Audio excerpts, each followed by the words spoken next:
I won't take up much of your time because I'm sure you really came to hear Dr. Clarke. But I do want to mention one of the books that I've looked at a lot, and it's edited with an introduction and commentary by Dr. John Henrik Clarke. It's called Marcus Garvey and the Vision of Africa. And very succinctly on the back, there's this paragraph that, better than anything else I've read, kind of summarizes Marcus Garvey's achievements. So I want to read it to you so that you can take it with you henceforth. Among black leaders, Marcus Garvey, 1887 to 1940, was unique. His popularity was universal. His program for the return of African people to their motherland shook the foundations of 3 empires. All subsequent black power movements have owed a debt to his example, and his prophecy has been fulfilled in the independence that brought into being more than 30 African nations. I advise you and urge you to, when you have the opportunity, to pick up this book, okay? This time we'll bring forth Dr. John Henrik Clarke. Thank you.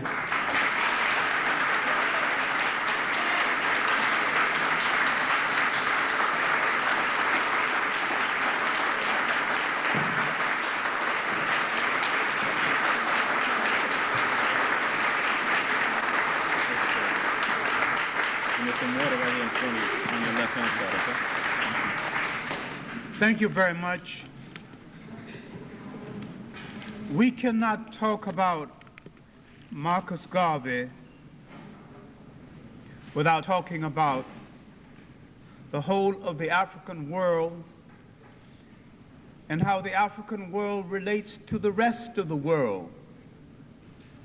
One of the things we have lost most dear to us, that has done the greatest damage to us, we have lost the feeling of ourselves as being a people so important. We stand at the center of the world, and all the world revolves around us. It is hard for us to think of ourselves in that way, but that's the way it is. That silly war in Western Asia, mistakenly called the Middle East, is indirectly about us, because if it wasn't for certain things that had happened to us, the condition of those nations would be different. They rose up first. They got their first nationhood, their first shaping in world history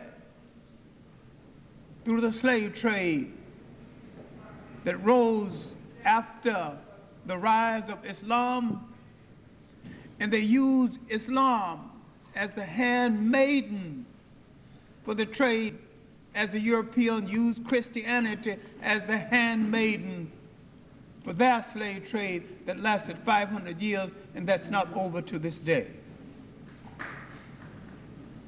You have failed to make a connection between yourself and everything that's happening in the world. We have some misconceptions about Marcus Garvey. We have some misconceptions brought into being because certain people want to wash their ego.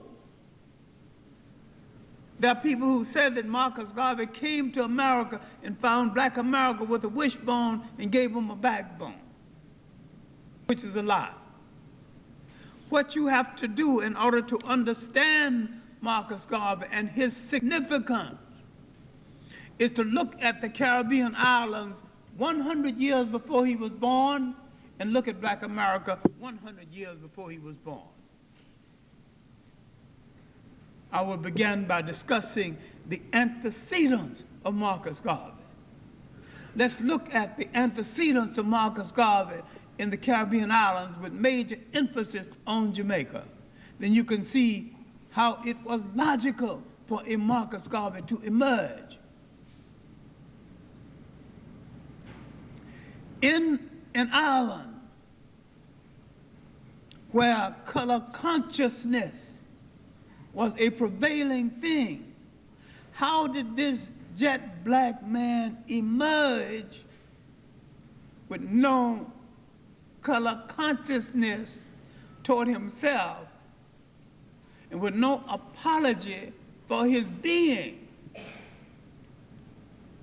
Because he looked back at the revolutionary heritage of the island that gave him birth and the revolutionary heritage of the Caribbean islands itself, that had the most successful slave revolts of any African people outside of Africa. Successful because they maintained an African culture continuity until they suddenly decided in the middle of the 19th century that they would become black English and black Dutch and black French and black every damn thing except Africa. But until that point, there were people using their African culture continuity in revolts and holding themselves together based on this culture continuity. Now, let's look at the roots of this culture continuity and the roots of the emergence of a Marcus Garvey and why his emergence in the Caribbean islands is absolutely logical. Then we have to think at the end of it, because if Marcus Garvey was walking down the streets of Jamaica right now with the same idea, with the same program, some disranged Jamaican would stone him to death. It is so un-Garvey at this point. It is so far from Garvey. Now, they kill him because they have bargained their African culture continuity and their African self to be those things most unlike themselves.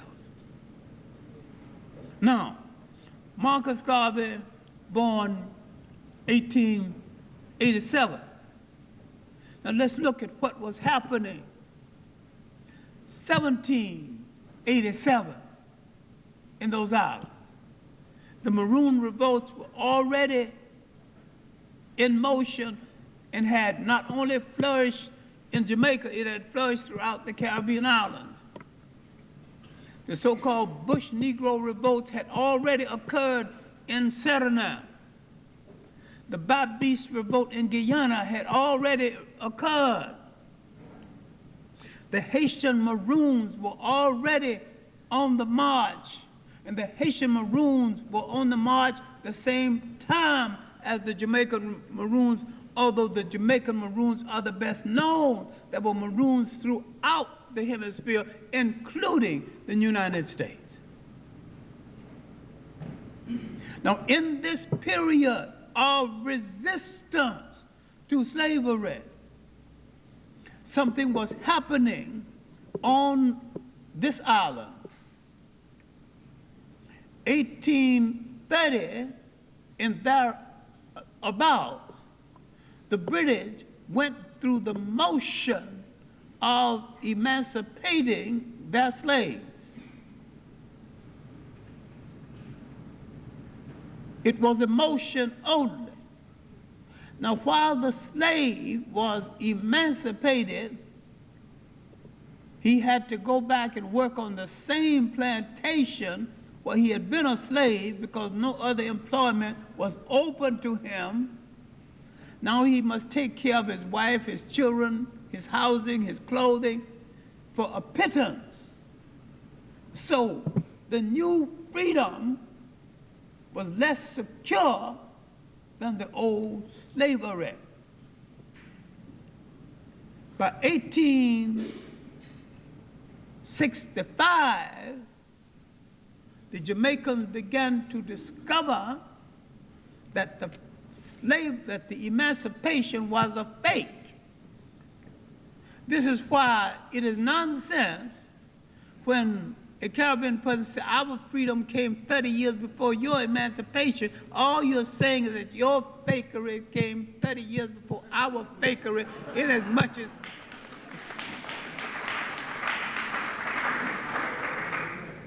inasmuch as neither one of us are emancipated to this day, because emancipation is nothing that someone can do for you.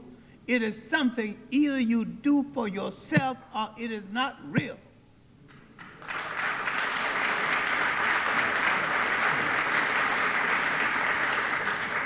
Freedom is something you take with your own hands. You secure it with your own hands. No generation leaves it for another generation. Each generation in its own way, even if it inherits freedom, must secure that freedom all over again with its own strength, its own will, its own hands. And when you forget that and become lax, you have freedom no more. All right, 1850 in the Caribbean islands, the British, the Jamaican colors approached the British. They wanted special privileges. And they were telling the British, if you give us the special privileges, we will protect you from the blacks. And when the British were reluctant to give them special privileges, by 1865, they said, give us these privileges or we're going to join the blacks. Now this accounts for the large number of mulattoes involved in the Moret Bay uprising 1865, and Gordon and other mulattoes who committed themselves to that revolution. Once the British understood this, they gradually began to give these privileges. They began to create a multi-ethnic society based on color, to the point where Jamaica became the most stratified society along color, caste, and economic lines in all the world. Almost as stratified as India with its multiplicity of castes. 70 different definitions of color and caste in Jamaica alone.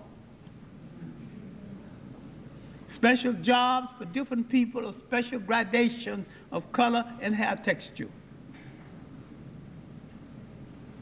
And this would destabilize the country to the point where the British had an internal army protecting them, and this robbed Jamaica of the privilege that went to Haiti. The Haitian revolts were set in motion by Jamaicans. Jamaicans, troublemakers, that they wanted to get rid of, so they sold them to plantations in Haiti. The Jamaican farmers sold them to plantations in Haiti, and the most noted being Bookman, who decided he's going to be a priest. That he's a priest, and he wasn't going to work on the farm.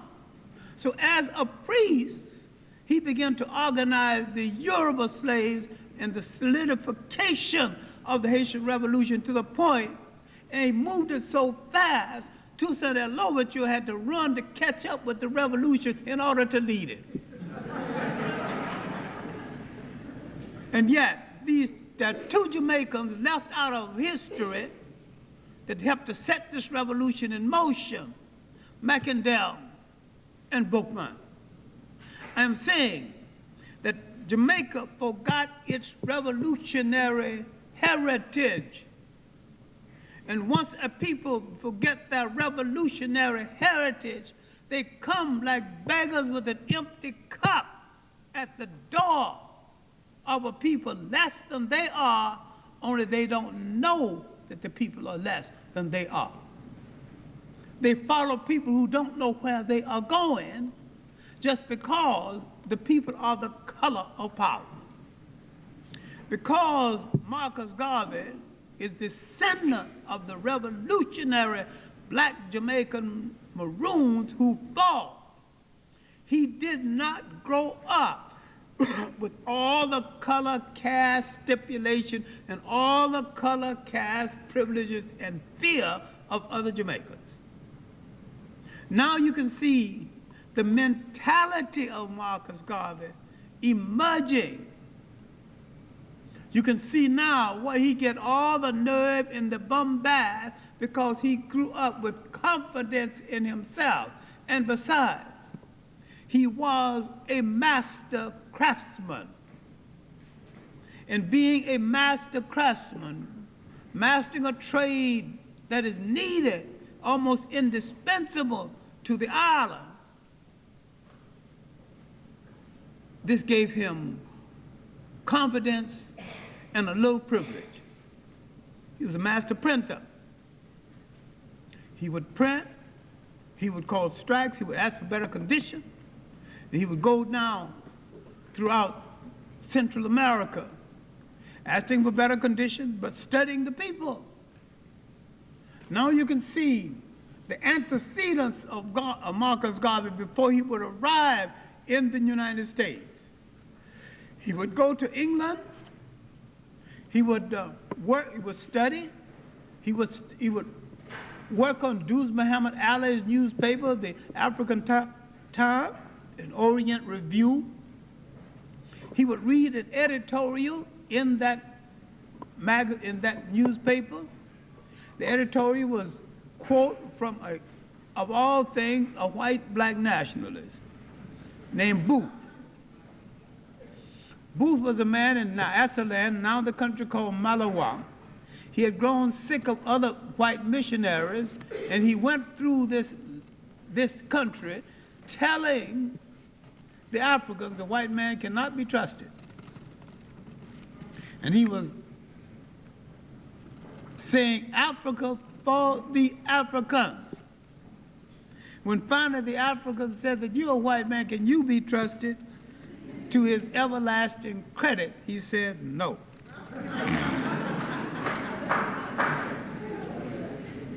Marcus Garvey would read in Duz Muhammad Ali's paper the quote from Booth, said Africa for the African. And Marcus Garvey would add, those at home and those abroad. One thing about Marcus Garvey, he never stole from a second-rater. And he always rehashed what he took from others in such a way it became his, added his own original stamp to it. Coming back to Jamaica, he was a failure again in the Jamaica of that day, as much failure he would be in the Jamaica of this day, because the revolutionary atmosphere that could protect Marcus Garvey does not exist in Jamaica. It does not exist any place in the Caribbean islands for this day. Okay, now let's come to the United States and let's look at his antecedents in the United States. My main point here is that Marcus Garvey did not announce anything new, but brought it in such a way and put it in a language that masses of people could understand. You could whistle it, you could feel it, and that his timing was so good. Now, 1787 in the United States, there had emerged in New England a small black elite. Frederick Douglass, Prince Hall, who started the Masons and called it the African Lodge. Blacks had fought in the American Revolution, began to demand a little privileges based on that. Blacks had grown tired of going into white churches and sitting on the side or up in the buzzard's roof, and they had challenged whites, and after the challenge they found the independent black church, the African, the Methodist Episcopal Church, They didn't toy with this word Negro or colored. They didn't water it down with black.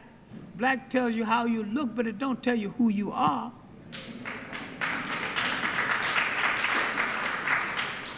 And they didn't deal with this word fro. There is no fro in Africa. When an Italian, you ask the Italian what he said, I'm Italian American. He didn't say I'm a fro. Spell it out, Italian American. So get it out of your mouth, means say it straight, African. Get the word Africa all the way in there. And don't break Africa with the word fro. Leave out the fro. I'm saying that at this point in our history, we were not only longing for Africa, we were having thoughts about return 100 years before Marcus Garvey was born. In the African Lodge, in the early African societies, the first Masonic order found by a man from Barbados, Prince Hall, the Odd Fellows, found by a man from Antigua, Peter Ogden. Now look what you got then that you don't have now. Caribbean people and African American people working hand and side by side. No one is calling each other any names. But they realized something then you don't realize now. That the slave ship brought no West Indians, brought no black Americans, brought no Jamaicans.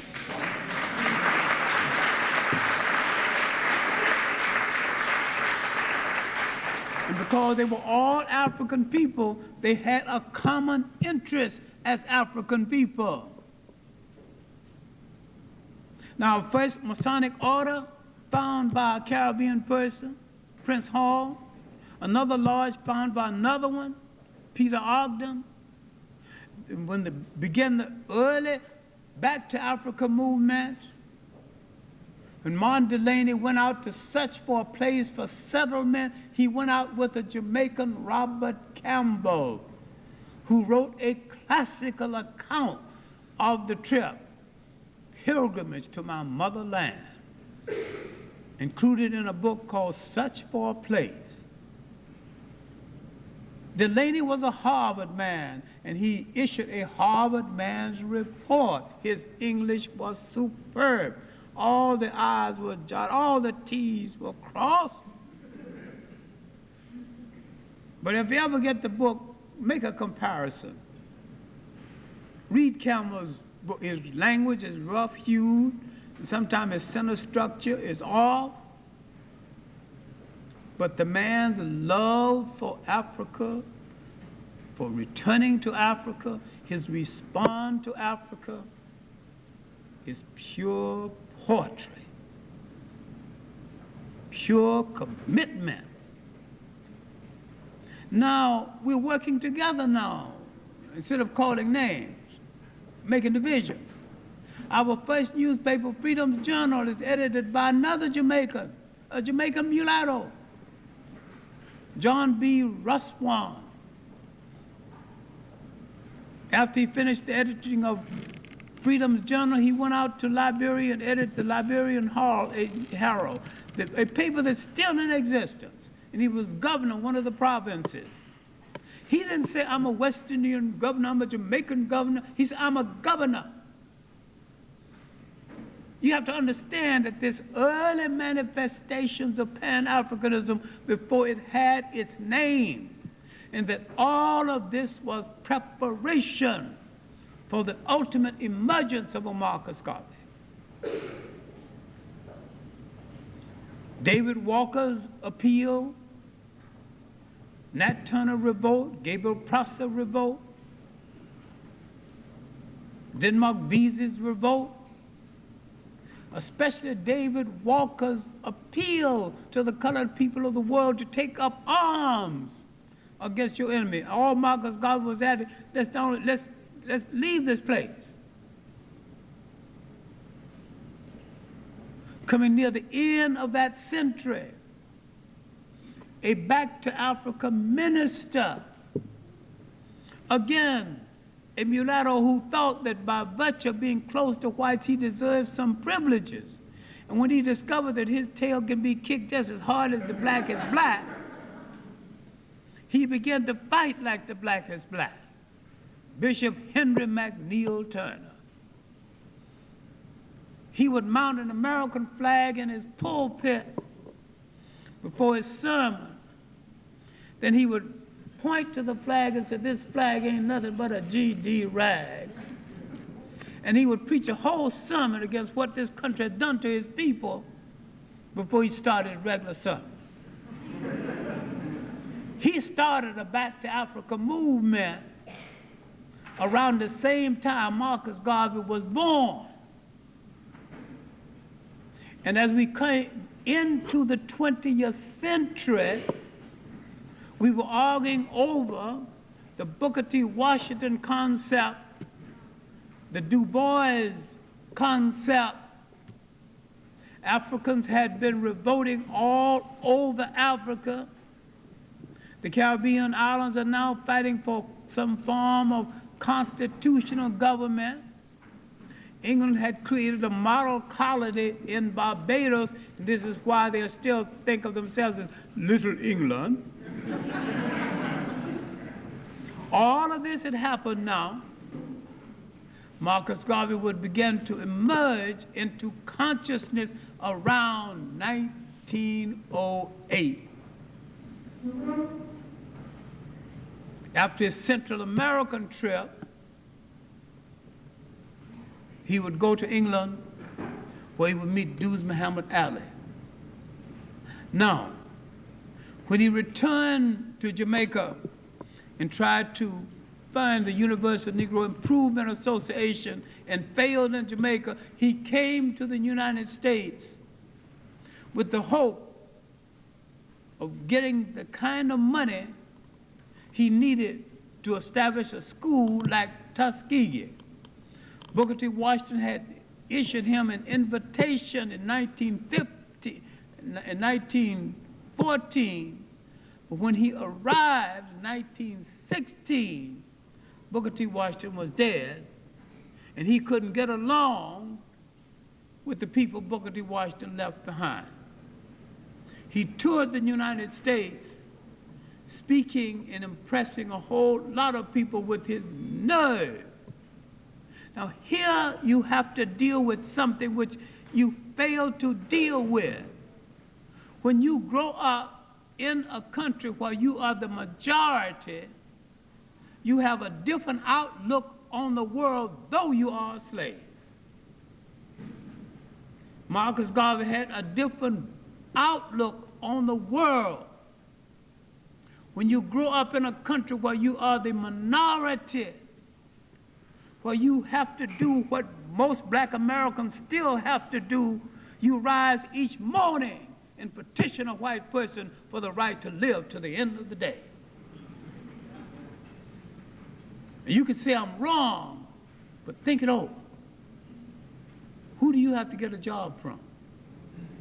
And even if you own your business, who do you have to get your products from? If you're selling vegetables, who's your wholesaler?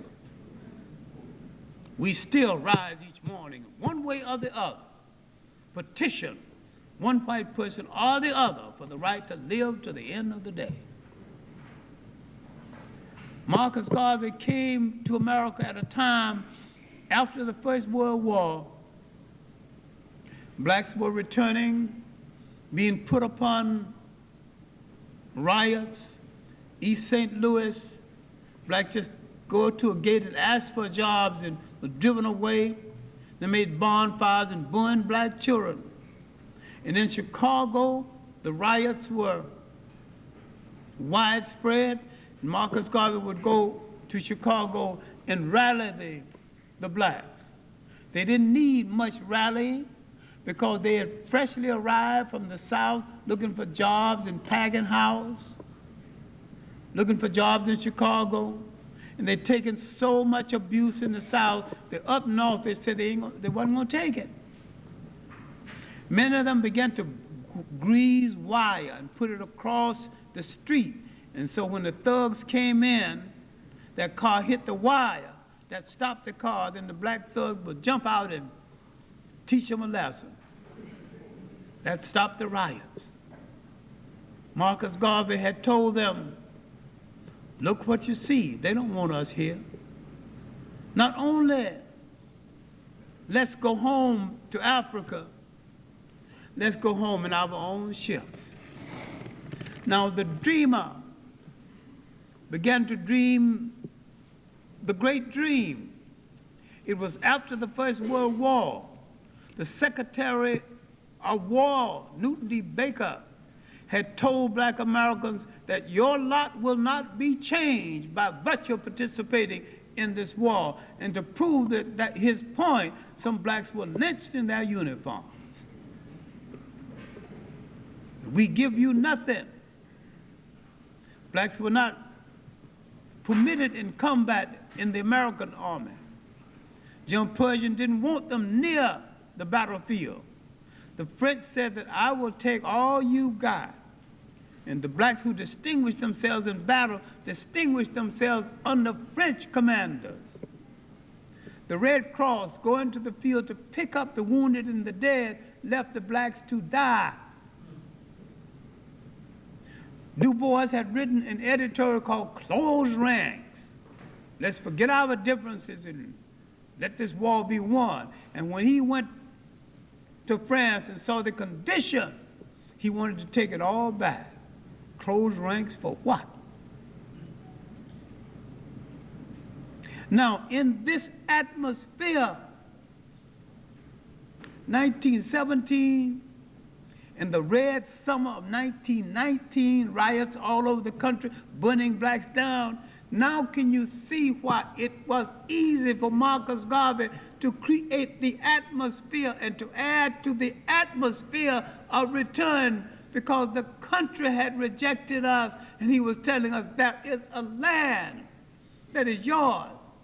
He said the American promise wasn't made to you. The American dream wasn't dreamed for you. I will make you a new promise.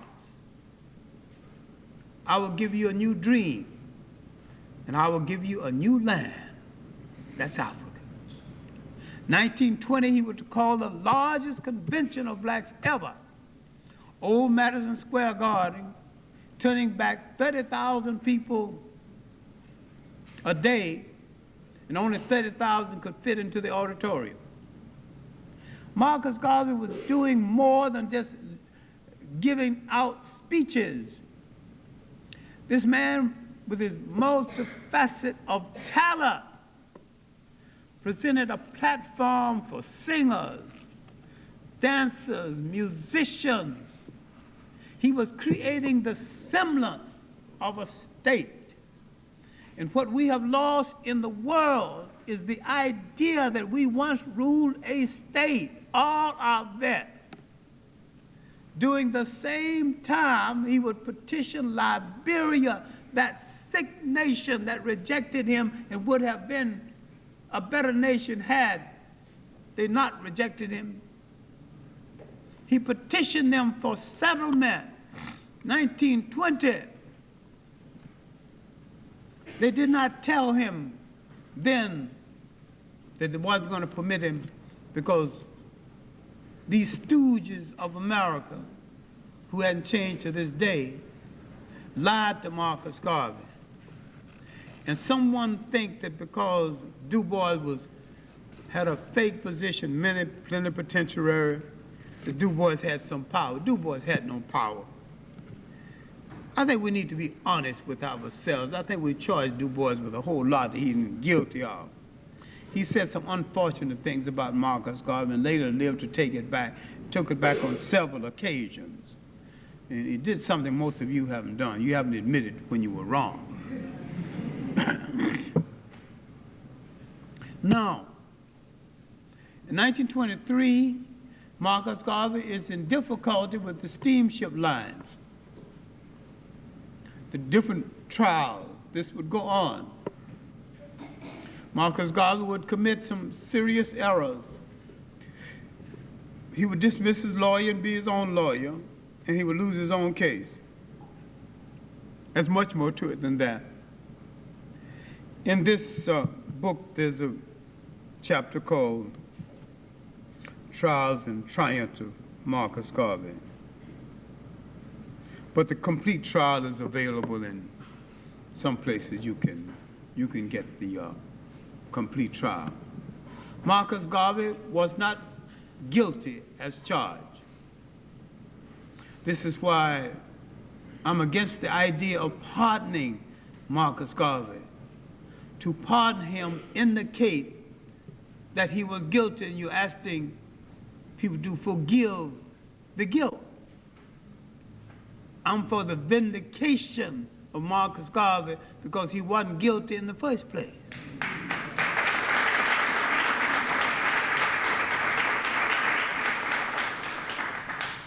I'm for asking this nation to apologize for having imprisoned him. But in 1927, he was freed from Atlanta prison. While he was away, the organization did not fall apart, but it became shattered into several factions. Because we are people with bruised ego, and we suffer terribly from ego starvation. We haven't envisioned an army full of generals with no privates, because everybody want to be Mr. Somebody and Mrs. Somebody. We argue among ourselves, split up, and now we got 10 heads instead of one, and neither one of them achieving anything. We are the most organized, we are the most meetingest people in America. We have more leaders and less leadership than any people in this country. With no centralized leadership responsible for the whole people. What would happen after the deportation of Marcus Garvey? The movement would go on in some fashion. T. Thomas Fortune, one of the great journalists we have, would still continue to work for the old Negro world, to write for it. We could continue to be its editor. It would still attract some of the most able African-American minds of that day. Farris, one of the finest intellects to come out of the Garvey movement, was now in the process of his book, The Africans Abroad, still worth reading after all these years. In the shadow of the Garvey movement, a whole literature emerged.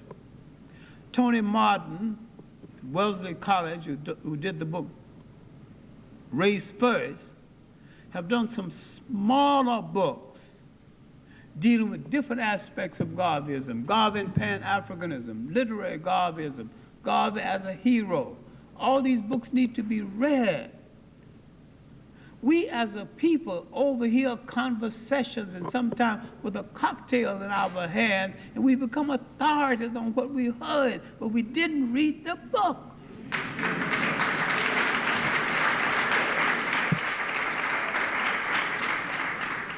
Why don't you shock me by reading a whole book, every page of it, then quote correctly when you're quoting?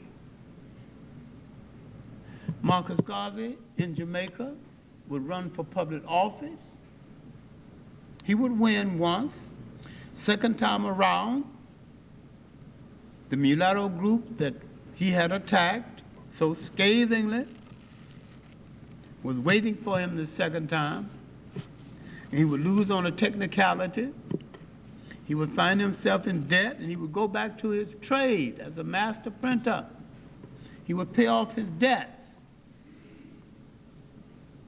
And then he would prepare to go to England.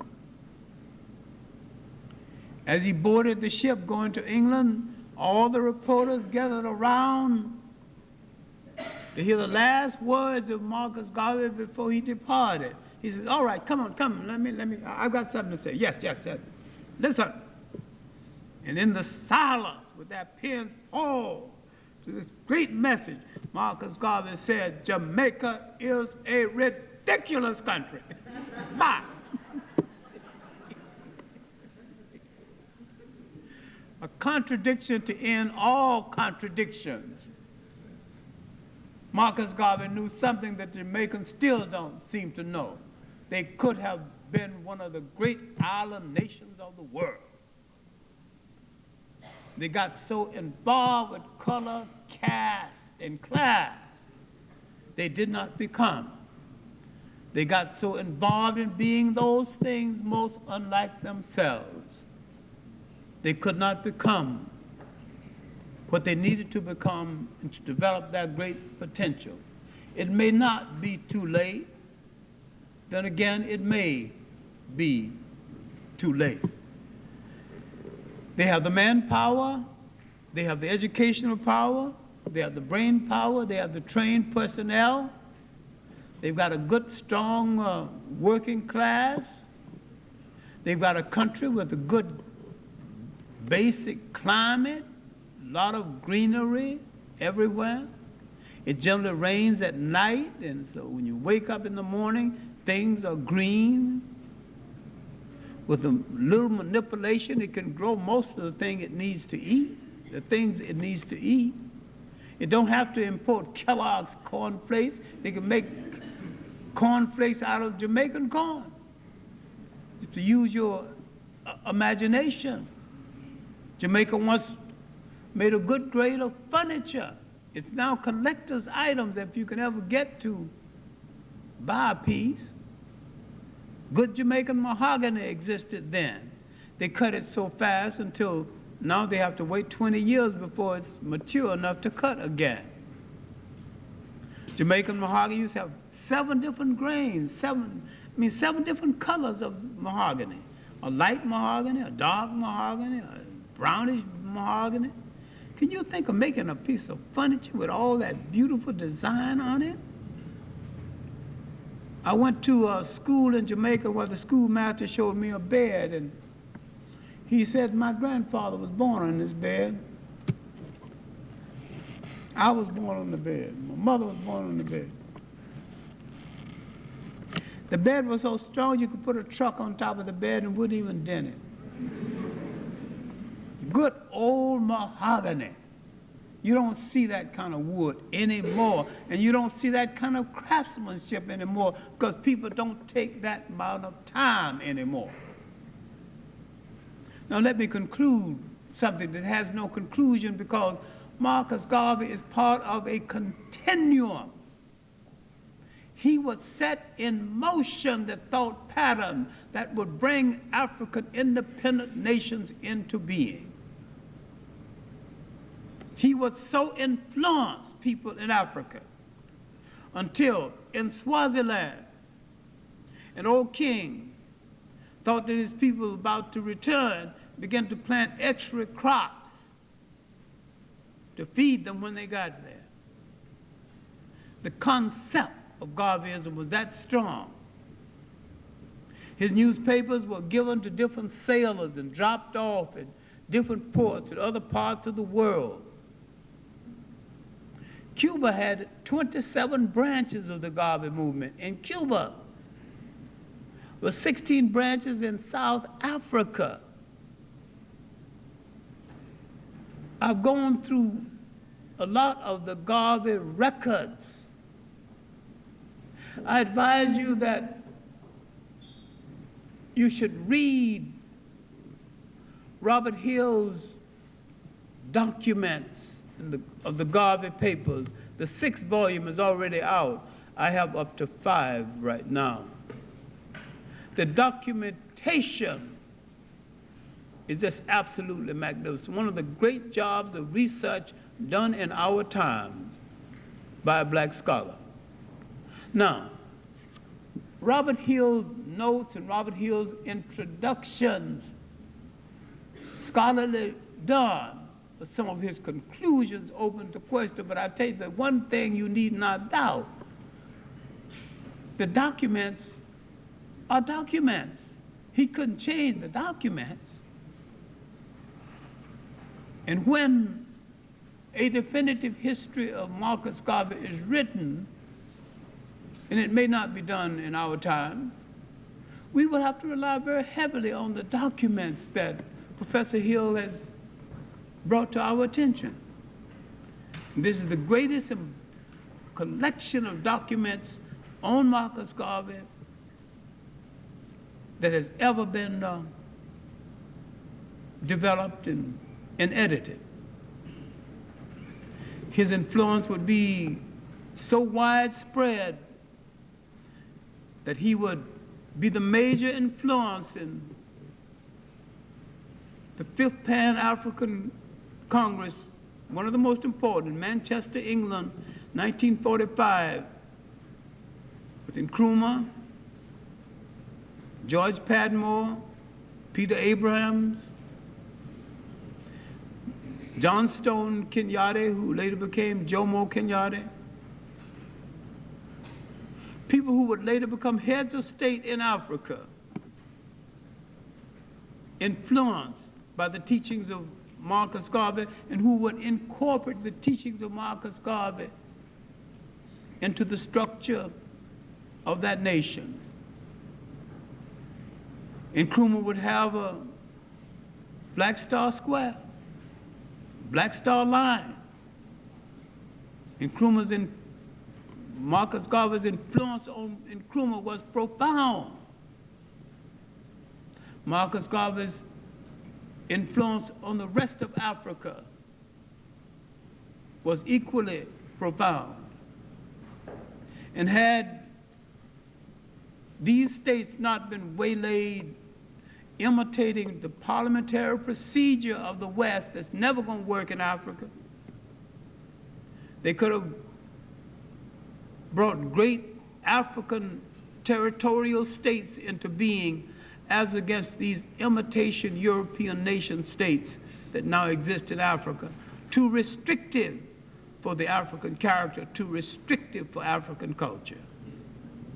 The European created the nation state with its tight borders and its selfishness. The African had the territorial state, where a multiplicity of cultures existed within one border with respect for all. And they did not begin a conflict one to the other until the European came and created that conflict. So-called tribal wars did not start in Africa until the coming of the Europeans, when he would put one against the other in order to conquer both. Every person that came into Africa did Africa a disservice. Earlier today, I was accused of Arab bashing in an interview over WNYC. I was saying that the Arab slave trade started 1,000 years before the European slave trade, and that it drained Africa of so much time and energy and organization, the Africa did not have the organization and the energy to successfully resist the European slave trade. What Marcus Garvey was saying to us, in essence, is that I will make you a whole people again. I will heal the wounds of this 500 years of oppression. He would ask the question, where are your men of affairs? Where are your captains of industry? Having not found them, he began to try to make them. In restoring our confidence in ourselves, the confidence to rule whole nations, he would tell us, up, up, you mighty race, you can accomplish what you will. Now let's apply that to today, because you have a lot of fake independent states in Africa. How can a nation in Africa be independent when it is so dependent on the European, it does not even produce the safety pin to hold his child's diaper together. Don't even produce the toilet paper for his bathroom. Don't even produce his underwear. No nation of people so unproductive, so unimaginative that they don't even produce their underwear cannot call themselves free.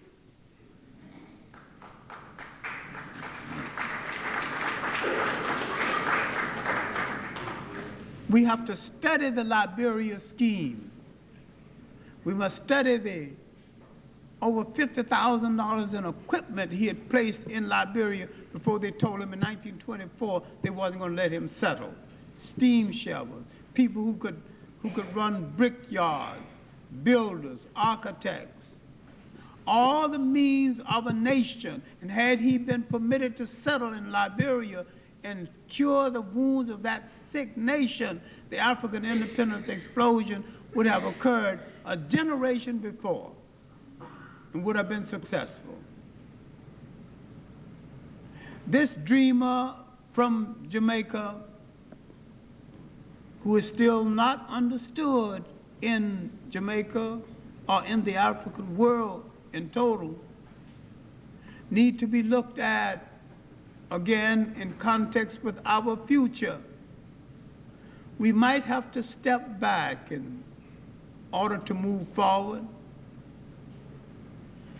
We might have to resign ourselves to eating the food we produce, wearing the clothes that we make. We might understand that a nation means self-reliance.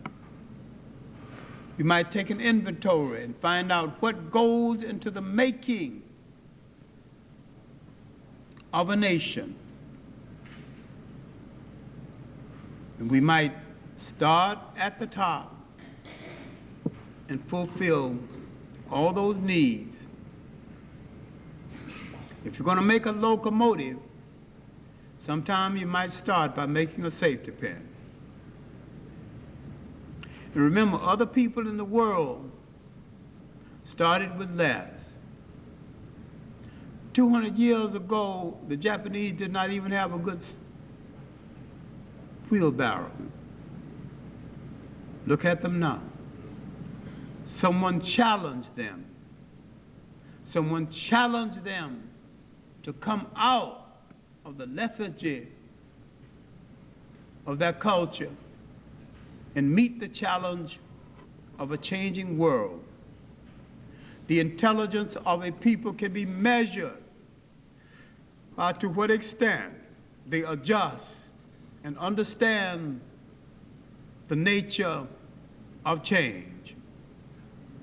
We as a people going to have to prove ourselves equal to the nature of change. And to prove yourself equal to the nature of change, you have to prove yourself equal to the nature of revolution. And realize revolution is not always killing people. Revolution is making a dramatic change in your own life and the life around you. Doing for yourself what you've been expecting other people to do for you. You cannot start by hoping to have a great mass around you. You can take the teachings of Marcus Garvey, especially his African fundamentals. You can look at the document compiled by Professor Hill. You can look at the work compiled by Professor Martin, Tony Martin, then other scholars who found different approaches to Marcus Garvey. You can make up your mind that you're going to have to stop being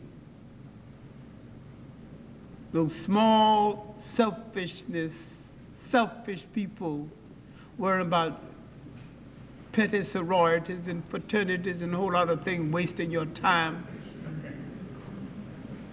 You're going to have to learn that everything that touches your life must contribute to your liberation or be thrown into the ash can of history.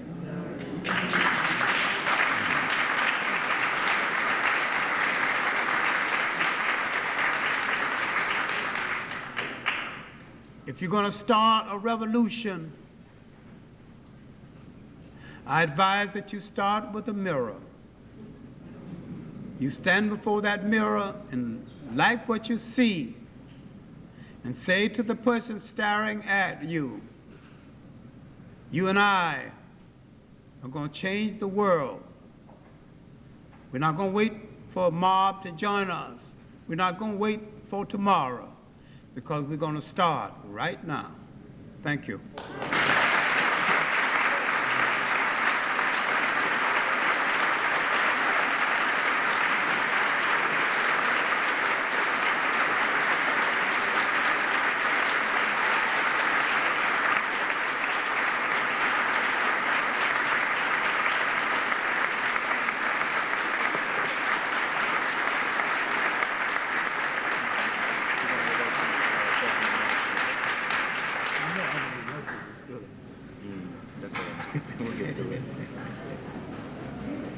All right, now we're going to have questions and answers. I'll point out the people who asked the questions, so please raise your hands. In the back. I got it.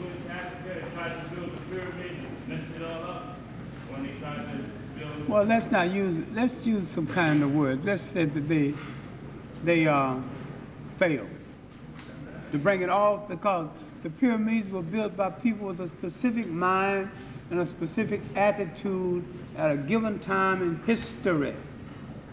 And the pyramids went beyond mechanics. The building of the pyramids was a great spiritual event in history. And to have the mechanics without the spirit and the time didn't mean very much. And besides, do we need another pyramid to be built? If we did it once, must there be duplications of this impossibility?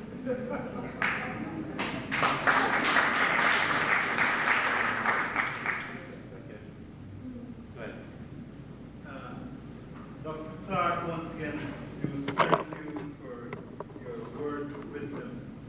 What I'd like to do, you spoke of cultural continuity, and I'd like to ask the sisters and brothers here to give someone who has been contributing to our cultural continuity, James Brown, some token of appreciation, because he has been doing this for over a decade, and we've just taken it for granted.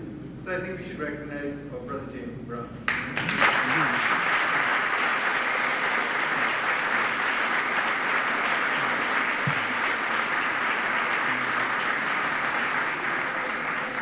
Since we have a captive audience here, and you spoke about the 16 branches of the Marcus Garvey movement in South Africa, I think we should take this opportunity to tell the sisters and brothers here that the Pan-Africanist Congress of Tanzania is really a little different from the ANC, which we know as the Anglo-Negro Convention. I know we all got carried away with Mandela, and I'm not knocking Mandela, but I think you can speak to the Pan-Africanist Congress and their importance to the South African movement. I recognize my dear friend, Mr. Stedman, and I appreciate you being here, and I appreciate the support that you have given me personally over the years, and the recognition that you have given to myself and Dr. Ben and other scholars who try to get out a message. The ANC, Nelson Mandela, is a delicate thing, because I am a great admirer of the man, and I think he's the finest African to emerge since Kwame Nkrumah. Now, when I say this, and say that I have some honest differences of opinion, you have to understand this honest difference of opinion is based on the fact that I have been related to African revolutionary ideas most of my life, and I think that some publicity, some admission should have been made about the work of the PAC, Pan-Africanist Congress. Some words should have been said about the movement of Stephen Biko, African consciousness, the unity movement led by Mr. Tapata. Some words should have been said about the role of women in the South African struggle, and there are 2 new good books on the subject. And that ANC becomes as acceptable to white people as the NACP. And inasmuch as integration has already failed, we need to say that, to acknowledge the fact that Nelson Mandela, a great strategist, might have been saying some things for strategy that he might have to change later on. Some things that are unreal. When he said a multiracial society, I don't know of any multiracial society in history. That one people had to be in charge. I don't know of a non-racist society in all human history. And I don't know of any society in history where the Europeans shared power with the non-Europeans.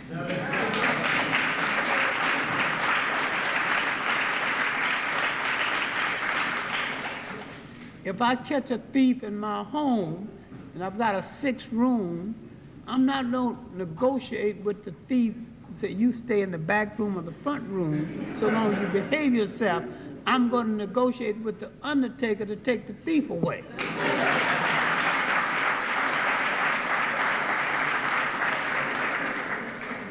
Now, I don't think Nelson Mandela can afford to say things like this, but maybe I can say them because I've got nothing to lose but my obscurity.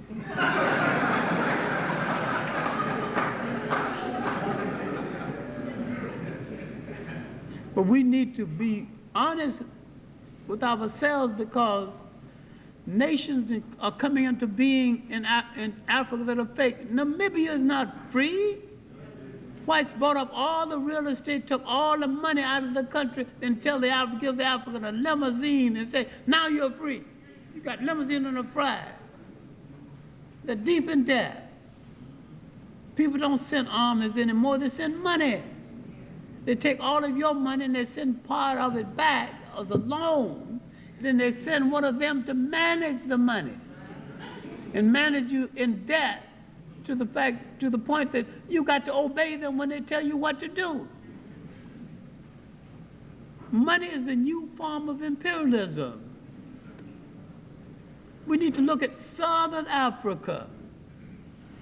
We need to look at the whole frontline states. We need to look at the fact that no African came to power in Angola. And one of the reasons why a faker, a sellout, a stooge of the FBI like Zavimbe could get so much play is that he's disguised as a nationalist. He looks like the people, he walks among the people, and they see him, they touch him. But those assimilators who took over power are mostly half Portuguese, wear Portuguese clothes, belong to the Catholic Church, and most of them got Portuguese wives. They don't relate to the people.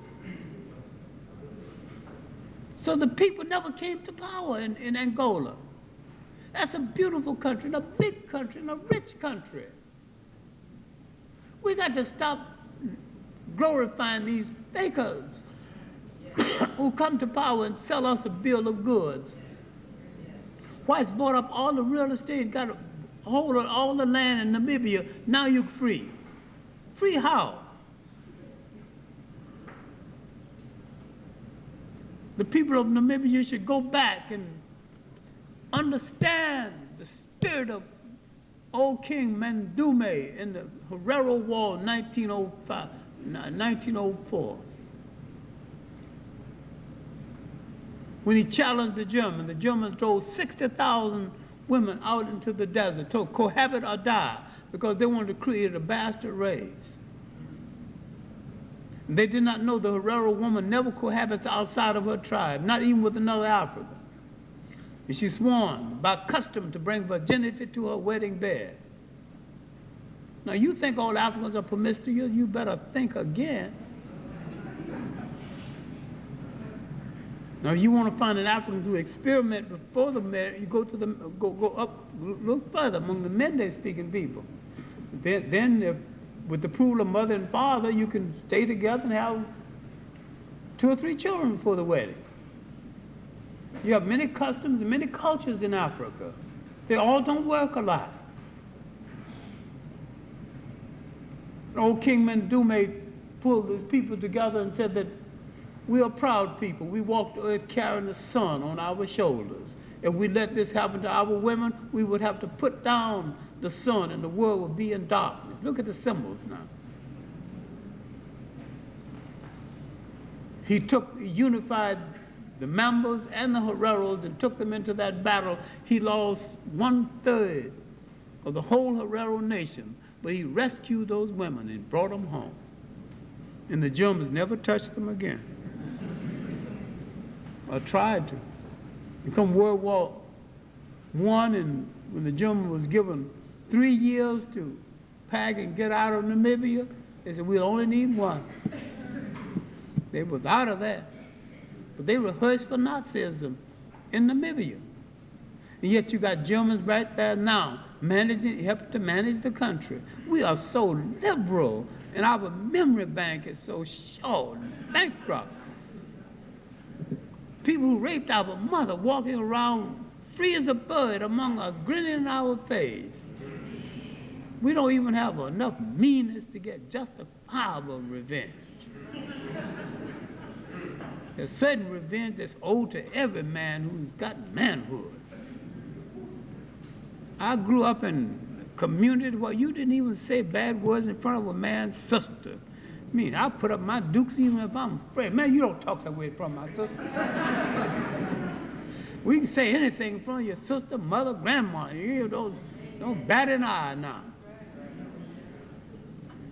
You have a question over here on the right.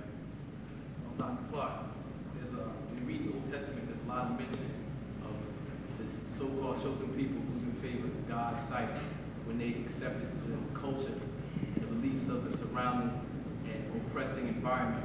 You made some connection with that. You said Jamaicans traded in their culture. I'd like you to touch on that some more. There's no relationship between what you're talking about and what I said. And I hate to break your heart, but I accept the Bible as basically Jewish folklore. And the Bible was written by the so-called chosen people. And anytime we want to become a chosen people, all we have to say that we are hereby chosen. You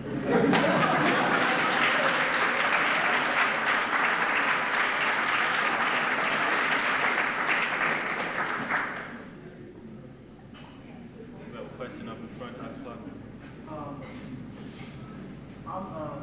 I'm not saying that anything is wrong with Islam and used properly, but why is it that most of the people my age, I'm about 20, they associate African consciousness with turning or converting to a Muslim? Why do they, make that transaction?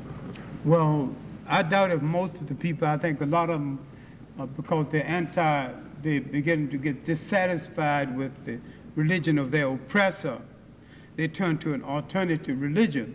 But Islam is not only an oppressive religion, like all organized religions. All organized religions are religions of oppression. All organized religions are murder cults. All organized religions are male chauvinist religions.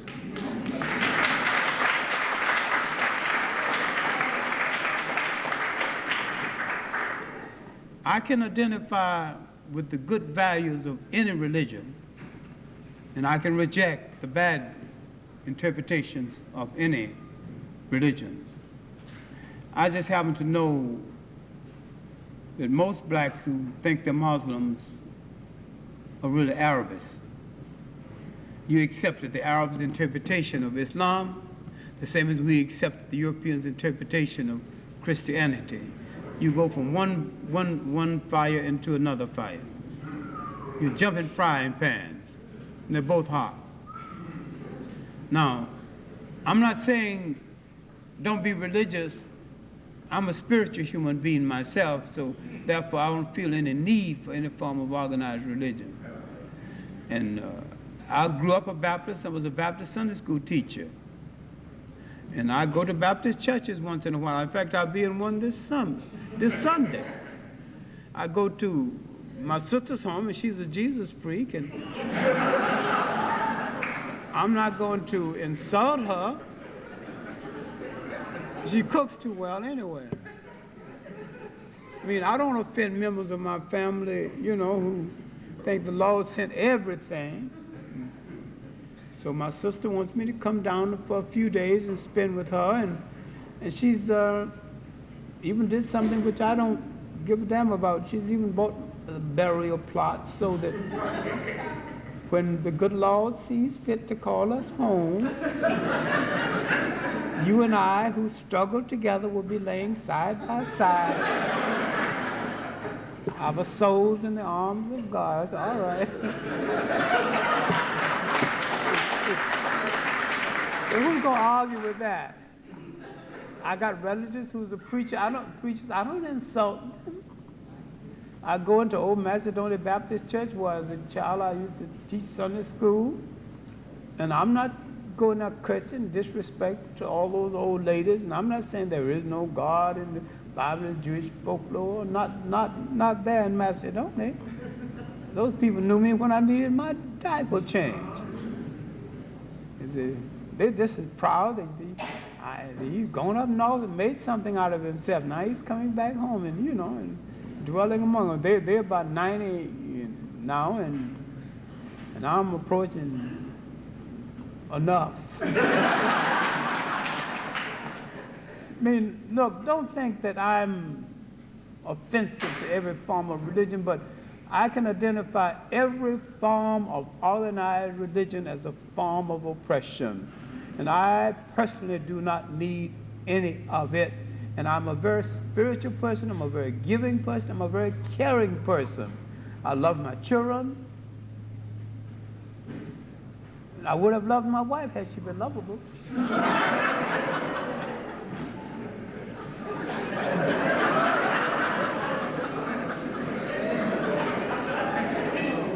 Do we have another question?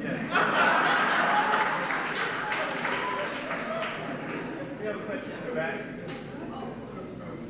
You then my name. No, him first. We're going to begin this transformation, this cultural transformation at this very moment. And that is, I am going to yield to this African American lady that she may rise and ask her question. Thank you. I'm concerned about the educational system. We talk about revolutionizing ourselves. What's happening right now in your school system, I think, is a crime against all children of color. What are some of the suggestions that you give us here tonight as to how we can revolutionize New York's educational system? The search for truth. I have some questions about the curricula of inclusion. I respect the people who participated in making it. I respect the idea. But if I'm going to be included in something that is faulty, what's the point? Now you got two faults instead of one. I advise you to read and understand the nature of curricula and organize parents. And once you get the truth outlined, go and challenge the school system. Now, go in there and tell them, now tell me in all honesty, did Christopher Columbus really discover America? then outline all the different people that got murdered because of, you know, and ask some serious questions as to whether he should be a hero. Then ask some questions about the economic basis of America based on slavery. Could this nation be the same without slavery? And don't they owe us something over and above anything they're willing to consider? I think people are going to have to read a lot. Some people have to just sit down and devote a little more time to reading so that they can furnish other people the means of having a successful argument with the school system. And there's another point, it may not mean anything to you, but once you get this point across, I think somebody's going to listen to you still. The educational system, the way it is now structured, is also cheating white students. White students need a different kind of information in the world of tomorrow, a different kind of information than they've got right now. Because they're not going to always be dealing with black people who mopping floors, and they're going to be dealing with black people who can make $1 million contract and they can win it or lose it based on their understanding and their respect for him. And when they understand that their economic system might be based on the human relationship of basic respect, they're going to realize they're going to learn some history in a hurry. And there's going to be some correct history. They're going to stop saying you never invented anything, you never, but they're going to look up black, they're going to be quoting more black inventors than you. Well, what do you think about the African Americans who sit on the boards of education who are The African American what? The African Americans who are sitting on these boards of education who are contributing to the conspiracy to destroy our country? I'm thinking the community should just try to get rid of them. You got so many, you got a lot of anti-black blacks, and you got to face it. You got a lot of blacks long overdue in their graves.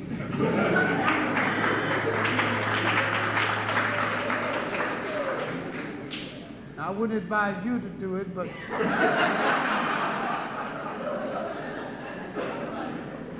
there must be some brothers who got much to lose. Sir, we're missing a lot that you're saying, but you're not using the mic or not talking loud enough. You're probably missing a lot of good stuff over here.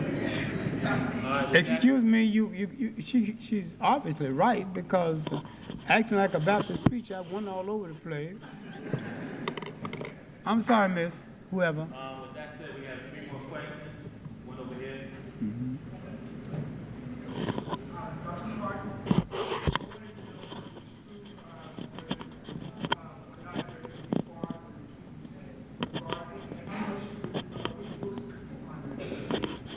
I'm afraid I didn't quite, I missed something. I wanted to know if it was true or not whether W.G. Clarke was a key lieutenant of Garvey and to Wall Street, which books we can find it in? I won't find it in no books because it's of no great interest of mine whether it's true or not, but I don't know any books that points to it. I think Mr. Ford was a mystery and will remain a mystery. He could be a piece of fiction. Whether he was real or not, I don't know, but somebody got a picture of him, so he must have lived sometime. We have a second question over here on the left.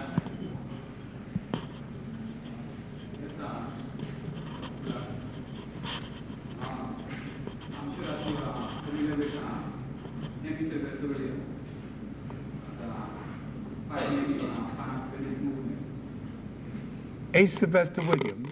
Yes, he was Trinidadian. Right.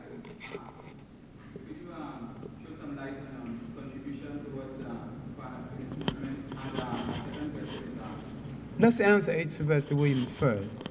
H. Sylvester Williams was a Trinidadian lawyer.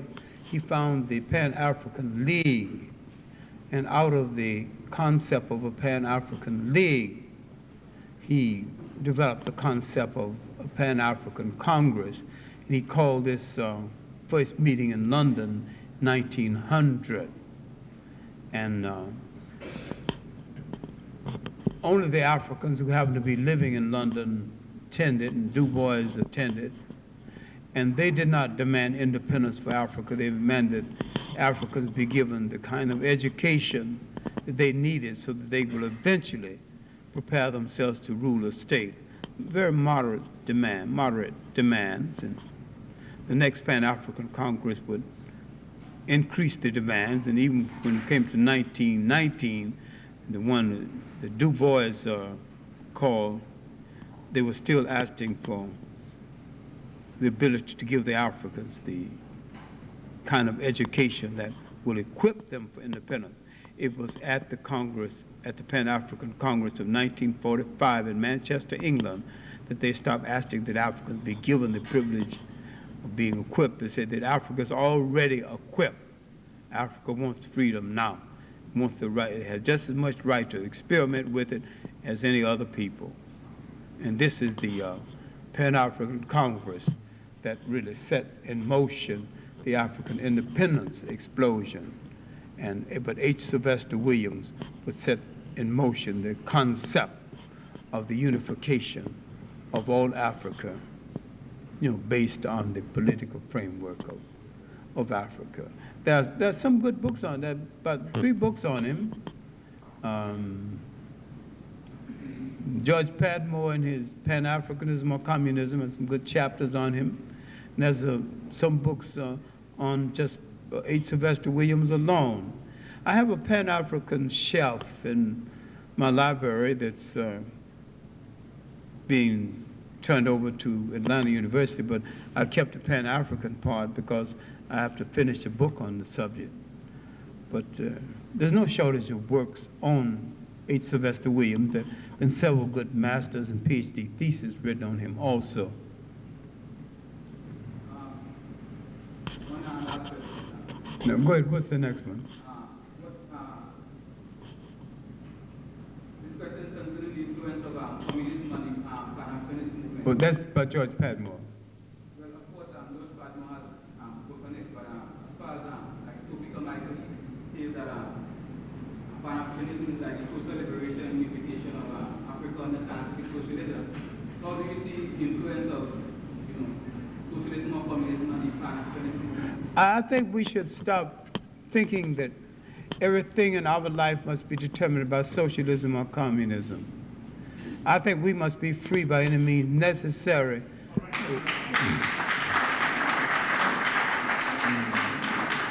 And we should use the methods that makes us free, no matter what label they call. And we don't necessarily have to give it a label anyway, so long as it makes us free. I mean, everything that came from the European's mind was meant to facilitate European control over the world. The 4 things that the Europeans have announced most to the world are all failed. Democracy, Christianity, both communism and capitalism. They're all failures. Because they were not rooted in the people and interest in the people. They were rooted in the exploitation of the people. They wanted the people to follow, but they didn't want the people to ask any questions. And they did not want to be accountable to the people. The government of tomorrow, if it's to exist any place in the world, but especially in Africa, must be accountable to the people. The ruler must come back and give an account of what he did to the people. Otherwise, this government of dictatorship are almost like an absentee landlord. But you had these kind of sharing governments in Africa before. You had them before Europeans wore shoes or lived in a house that had a window. The African didn't call it socialism or communism. The African just lived it out.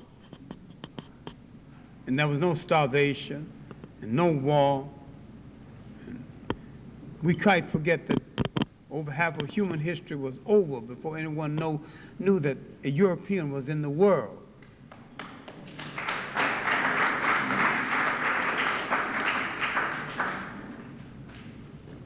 We have a third and final question over on your left, Dr. Clarke. Yes. Dr. Clarke, one of the major problems confronting us is the pitting of African people against each other, commonly called tribalism. I was wondering if you could identify some unifying force or forces that can help us overcome that problem, and any way we can support that effort here? Well, the one thing that should unify us in that regard is that we all have the same enemy, the same oppressor, with the same intentions wherever we are on the face of this earth. And we should identify ourselves as an African people and unify and assist all African people on the face of the earth wherever we live on the face of the earth.